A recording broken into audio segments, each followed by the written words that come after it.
Okay. Vlog 24. And hello, and welcome back to the channel.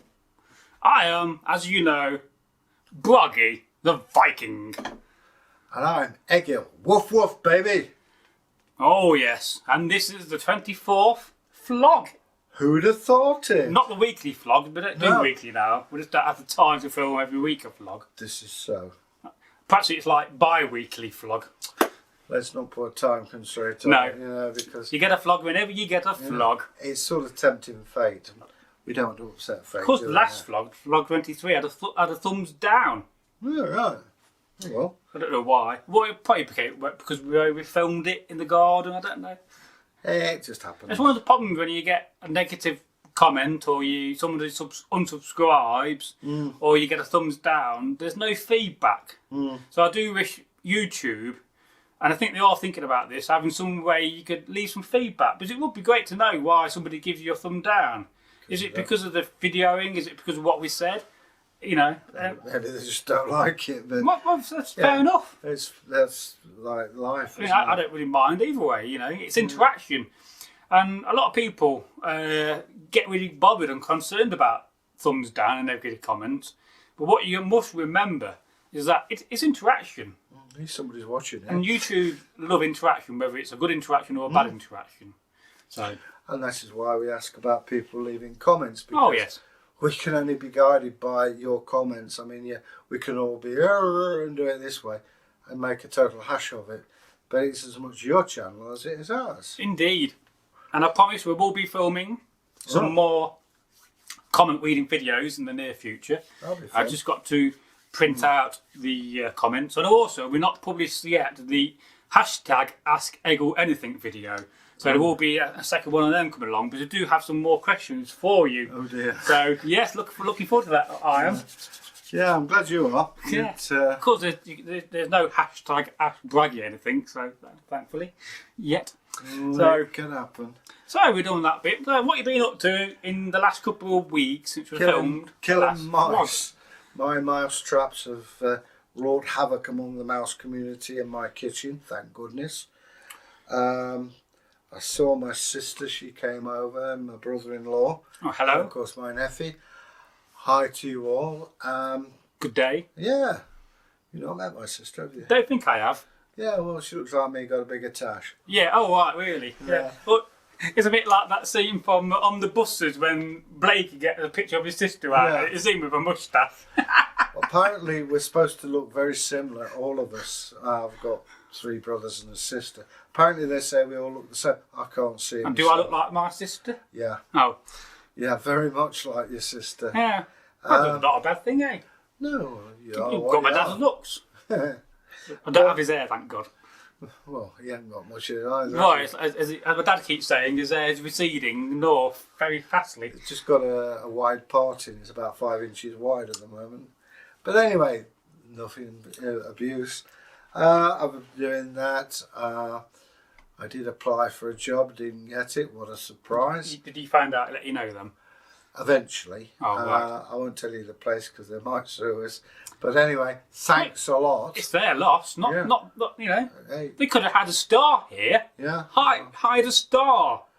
Or go on YouTube. I think basically, although they're not allowed to say it, I'm 64. Yeah, well, it's very difficult when you get to your age trying to find work. Tell me about it. And it's so wrong that you have all this experience, but yeah, younger people get more of a look in because they're younger, and it's just so wrong. Isn't it? Everything they asked for, I've done. Yes. And there was another old guy there as well, but the dear lovers and darlings got it. Well, your loss, not mine. Yeah, well, don't worry about it. Upwards and onwards. And what have you been up to? What have I been up to? Well, as always, I've been looking after my dad. That takes a lot of my time.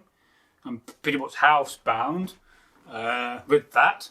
But I've been in Derby twice. Yeah. So I met last week with Thomas Dale. Hi, Tom. He had some water. I had 2 pints and a nice breakfast. Tom didn't have any drink. No. Good Lord. The last few occasions he's been having, I think, water with ice. So That's odd. yeah, no, the I last think he's time. cutting down a bit. And Yeah. he keeps busy with the Saga blog for us. And the other week we had a video out on Thursday, one of your folk tales, and we had quite a few retweets from hashtag FolkloreThursday, and they are quite a few big following.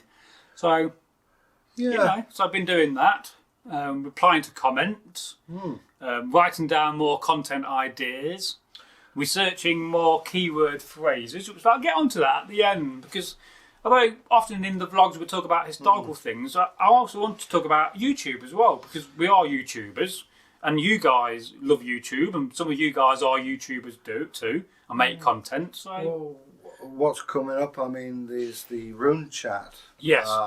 Which we work. Well, this guy tells us when it's done. But it's done. It's ready to go. But also, I mean, there's a runic coding that I've discovered, which I'd like to discuss with people. What I'm not going to discuss, this isn't about having spells and magic. That's not my province. I will tell you what their runes mean, how they cast, and it's up to them to sort out what's what. But the runic coding, I did a lecture on it when I was a student.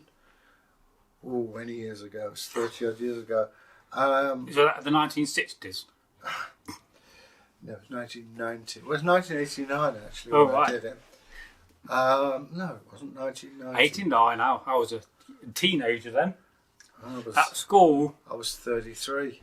33. Yeah, don't be fooled by my Peter Pan looks. It's a good number, that, isn't it? Yeah. Various reasons. Well, they used to refer to me as the golden oldie. It's the same speed as an LP goes on a record player. That's a long play record. Yeah. The people on this channel have never heard of an LP. I'm sure there are people who have. Although I do hear that they're making a revival these days. Vinyl's coming back. Yeah. It's funny how old things... I mean, at the end of the day, you can't scratch a CD, can you, on a record deck? No. But you can a vinyl. I tell you, there's some good bargains out there in charity shops for DVDs and CDs. I bought 3 DVDs for £1. Yeah, what was them then? I think you said that last time. Sin City. Yeah, I don't like that movie. I don't, but it was. You had to have 3. The Other Berlin Girl, and not seen that one. And Behind the Lines, which is actually a subtitle, but a very good film about Finland fighting communist Russia. I might have seen that one. But £1. And what is your favourite non-Viking film, apart from the Godfather series? Oh, I like The Godfather. I like a good laugh. What's your impression of the Godfather? What did you come to me for? I can't do it. But I like anything by Steve Coogan. Yeah. I think he's brilliant. Have you seen the new Alan Partridge? I don't find it very funny. It's not meant to. It's meant to make you feel squirmy. Yeah. I think, Steve, if you're watching, fantastic, mate. I love everything you do. I love Bottom. Bottom. He wasn't in Bottom. No, I love Bottom. Yeah. Aid Emerson. Yeah. And the sadly missed Rick Mail. Yeah. What a true legend. Yeah. The young ones, of course, Laurel and Hardy, the godfather of all of them. Of course, Steve Coogan just played Stan Laurel in the film. He's an amazingly talented man. He is amazingly talented. I'm looking forward to seeing that film, being a big fan of theirs. Well, he does another one about Paul Raymond, the Porn King, as was. Yeah. And he was fantastic in it. Yeah, well, I'm not finding this new series funny, but perhaps it's not meant to be funny. It's meant to be, I think, thought-provoking. Yeah. Because Alan Partridge does make you squirm. It does, he's very squirmish. And in this one, and I love the way they've got the host trying to crack off with this new bloke who's obviously trying to get Alan Partridge's job. And he eventually, just one comment, and it ends up those two looking very sheepish. I think it's beautiful the way he does it. Perhaps you could equate a Dark Age character based on him called Olaf... Truglason. No, as in a bird, a surname. Oh, all right. I can say Olaf Duck or Olaf Goose. I have to tell you something. I'd love to meet Steve Coogan. I really would. He's fascinating. A pal of mine was coming back from London on the train, and Steve Coogan was there. I've got a nail coming out of my shoe. Steve, I think he'd come to get his Aston Martin or something. Oh, very nice. Well, come on, the guy's earned it. Oh, He yeah. deserves it. He also runs the film company, Baby Cow. So, anyway, if you're watching, Steve, thanks for everything you do, and thanks for what you're going to do in the future. I'm not sure he subscribed to us yet, but maybe when we're big and successful on YouTube, he might find us funny. Might even come on the channel. Hey, you never know. If you're looking for two Vikings to appear on Ali Partridge show, and we're two here for you. So anyway, let's get back on topic. Thank you, Steve. Rune videos. Yes. We've spoken about one, but they're not seen it yet. It will be published soon. I've been holding on to it for a couple of weeks, not knowing when to publish it. Yeah, well, I've also got to find a thumbnail for it. Yeah, well, as I say, it will be coming out. It's more the meanings that are handed down to us. I'm not going to tell you magic and spells and all that. There's plenty of channels out there that do that. I don't think it's something I don't want to go into. It's not sort of, that's not what we're about on this channel. We're not a channel. Historic channel. Yeah, and folk tales fundamentally. But we're also a fun channel. We like to make history fun, make it approachable, and have fun ourselves, you know. Well, talking about Germanic tales, I think you've got something to say on that, haven't you? Well, yes, I thought we could talk about some of the German or Germanic folk tales we've told recently. I found them very interesting, these Germanic folk tales. I was very lucky when I was a student that I had some very enthusiastic Anglo-Saxon, especially the early period. There was, of course, my tutor, Julian D. Richards of York, and Tanya Dickinson of York. She was expert on brooches. No. I doubt if you'll even speak to me, but there you go. And I was lucky to do a lot on early Saxon because Martin Carver was my supervisor. And I went to Sutton Hoo and dug there. Well, I did resistivity survey there. And we did a whole term on Sutton Hoo. And what better from the guy who was director of the dig there. Maybe we could do some bits on Sutton Hoo. Well, you have done a video on Sutton Hoo, a brief history, but one thing I do want to do is actually talk about all the individual objects. So perhaps if you want to do some research on the helmet. Yeah, well, also, if you for the viewers out there... So I don't have time to research all this content. I really don't. I mean, I've got so many ideas and content I'm researching. I just probably haven't got time to research that at the moment. So if you could do that. Well, for the viewers out there, well, if you can help. The Sutton Hoo stuff is at the British Museum. Yeah. Well worth the look. The helmet is it's beautifully done because if it was Redwald who owned it... I expect it was. He was a pagan, but his wife was Christian. Looking at the helmet, there's a combination. It depends how you interpret it. Which I'll go into when we look at the helmet. There are several designs on there. Yes, we don't have a Sutton Hoo helmet yet. We've got a basic version of it. Yeah, but... Perhaps we can get it out and show you. Ooh. We'll treat you to a helmet you're not seeing on camera I recently bought.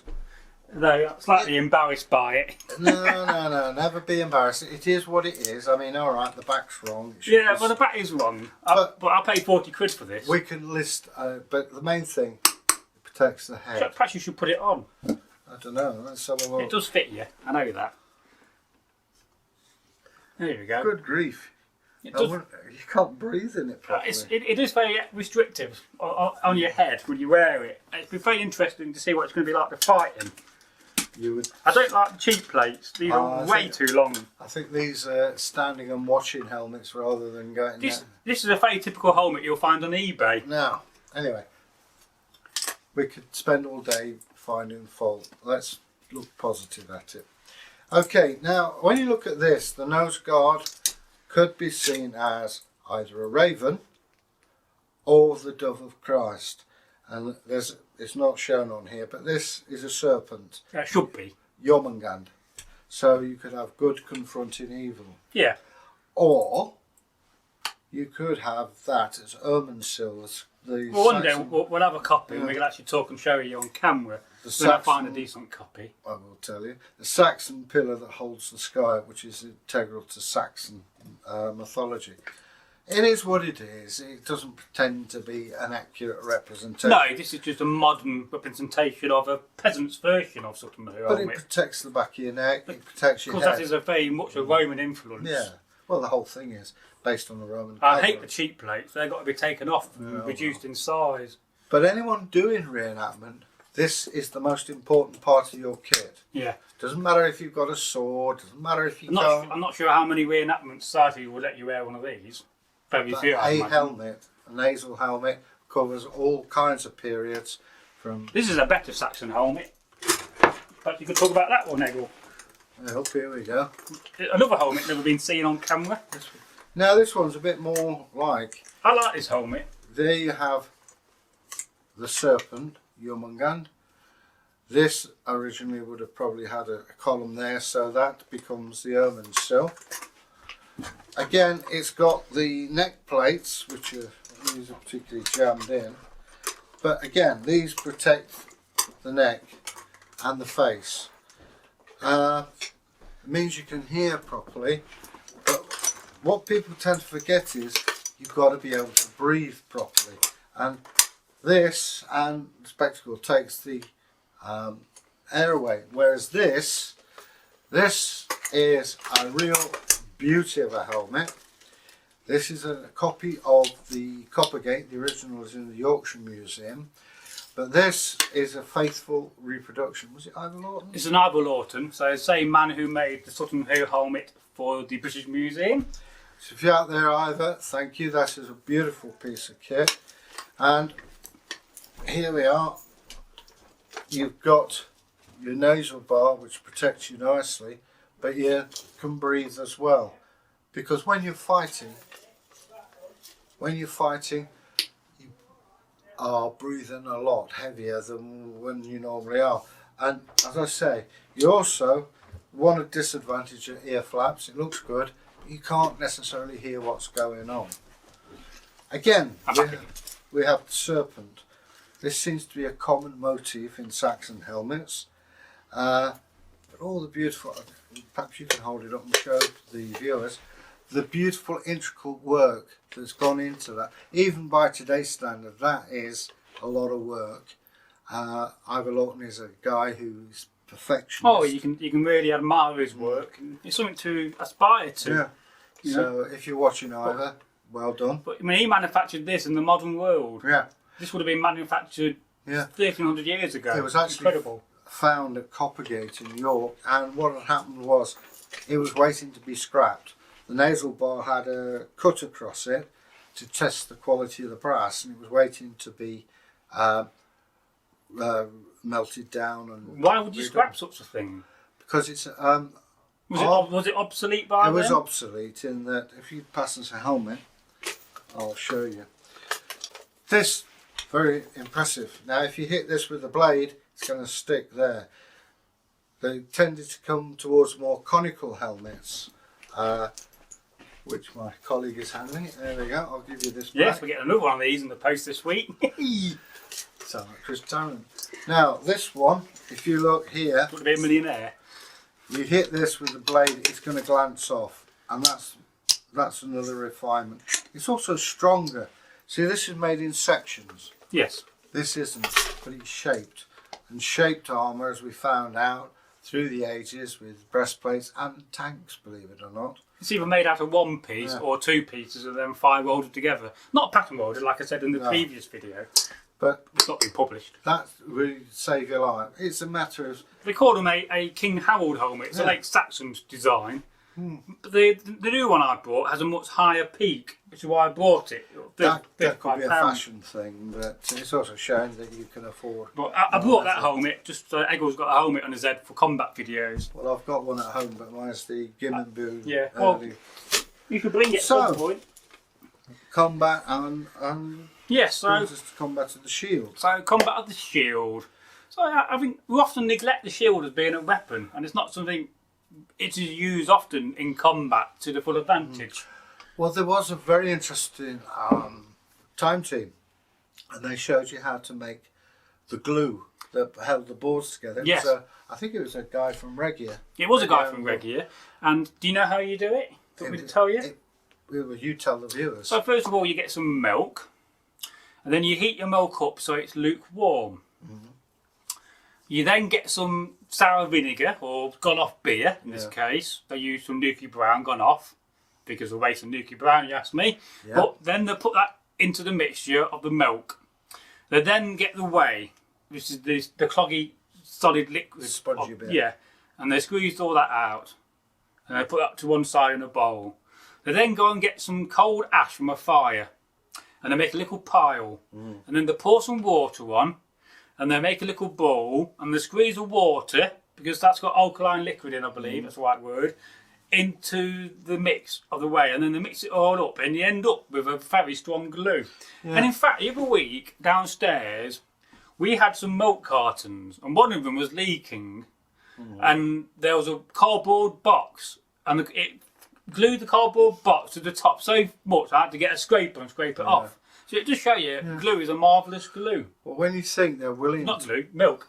When you think they're willing to put their life on dependent on boards being stuck together, yes, I must say something. But I remember that very vividly. It's a good episode. Yeah. So, do you know the guy's name? No, I don't know the guy's name. We've forgotten your name. Nothing personal, but thanks. We can't remember everybody's name. No. I mean, at some point, I think we will demonstrate that, and then we will mention that episode and his name, and yeah, I mean, it's great. From that program, I learned how to make Viking and Dark Age glue. And that's what Time Team was good about. I mean, Time Team used to show you these things. Even though they did me out of a job. a lot of the kit I got came from a guy called Cormac O'Neill, and he was on Time Team, and he was famous for being on Time Team because he refused. It's an Irish episode. And he refused to speak English, and he only spoke Gaelic on the programme. And he made I think he made a Bronze Age mirror. Very nice. No, as I say, I mean, I trained to do the job that people now do for nothing, but that's not the point. What I like Time Team for is it brings archaeology to the notice of people. Well, of course so. And I was told as a student, which I believe before I was a student, history and archaeology belongs to everyone. It's your relatives, not some dude in Oxford or Cambridge. They can interpret it, and you're not forced to be interested in it, but you have the right to have access to it, hence museums. But your training hasn't gone to fail, because you're now here, and you're now teaching folk across the world. I mean, as a university lecturer, you can never reach this amount of people. You know, you'd be teaching 30, 40 people at a time, a year at a time. So from the point of view from teaching archaeology and teaching about history, you never had such a wide audience as you do now. Potential millions and millions of people could watch your videos. Talking about lecturing, I had to do a public lecture at York Theatre, and I did it on a coding that I've come across with runes, which I hope to discuss with people. I'll need a whiteboard and write it out, but once you sussed it's dead easy. Yeah, well, we are planning to do that series where you talk about each individual rune. Yeah. And as soon as we can start doing that, I don't know if what your runes made out of. Are they slate or are they wood? Commercial ones made of clay. Any organic material will do. Yeah, well, clay would have been used. So I got these with a set by. There's a guy called Ralph Bloom. Yeah. And they work for me. Then I've had them for 20 odd years or more. So I don't see any reason why to change them. No, well, bring them along, we'll photograph them, and they come out good in the photograph, and then we can start planning this series and film 26 episodes covering each individual rune. And then that doesn't even start with some of the other sets we can talk about in the future as well. Well, so, yeah, as I say, that's... But we won't be teaching you how to use them magically. No. That's down to other channels. But also, it's down to temperament as well, which... You know. Yeah. Yeah, so that's interesting. So let's just talk about keyword content before we finish this channel. So quite a few of the recent videos out on the Saturday have all come from what you call keyword phrases. And so if you've got any ideas for keyword phrases, if you've got a keyword phrase tool, if you're subscribed to TubeBuddy, there's a tool in there for searching for content. And I just find it's been benefiting the channel. There's one thing we could talk about, I mean not do, and that's food. Well, yeah, food's another subject. We've been asked to talk about food, but I think it's easy to talk about food, but also there's plenty of channels already talking about Viking food and Viking survival. So we could talk briefly about food. No, is it something we really want to get massively into? You tell us. Do you want to be cooking on camera?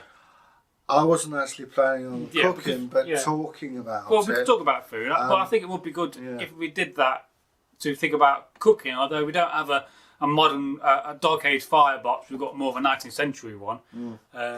So we're some way off from cooking, and that would take a much bigger setup in the garden. Yeah, I mean, it's a great pity that a friend of ours, she's not enjoying the best of health. She would have been ideal for it. Yes. But unfortunately, poor girl's confined to a wheelchair. Does she watch our content, Lynn? Do you know? I haven't asked her. I'll have to ask her. Yes. She has seen it, but whether she still does.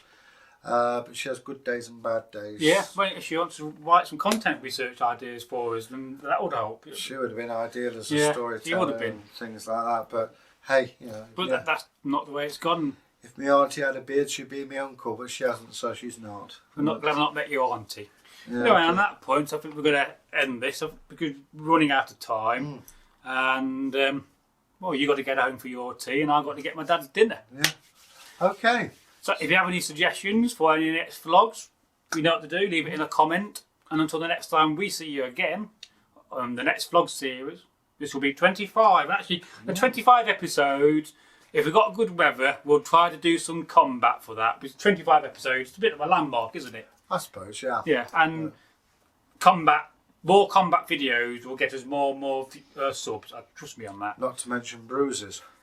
Well, yeah, but this is why we need to find somebody a bit younger to fight with. Because I think the general idea with the combat videos. I have somebody in mind. Well, I've got somebody in mind, but if Tom's up for it, or Anthony's up for it, or even both of them up for it individually. I think it killed Tom. It may kill Tom, but, you know, what a good way to go out, isn't it? In a Viking kit. But I think, in my mind, you need three of us. Because the problem with combat with two of you, you're fighting away from camera. So the idea is, if I'm training Tom, you could be by the camera and talking about what we're doing. Hello, ladies and gentlemen. Here we are at a combat of two halves. Yes. Anyway, that's for the future. Yeah, so, hope the weather's fine for you. And I've been Egil, still am. I'm Bragi, as always. Yep. And we wish you... Infamous Bragi, don't forget that, folks. Okay, fair enough. Yeah, well, infamous now, apparently. You sexy thing. Yeah, I've been called infamous 3 times in 2 weeks now. Nobody calls me anything. Well, you're going to be infamous one day, Egil. Infamous Egil. So please, somebody leave a comment and call him infamous. Infamous. There we go. Well, never mind, I won't lose any sleep. No, I thought you would. Bye. Bye.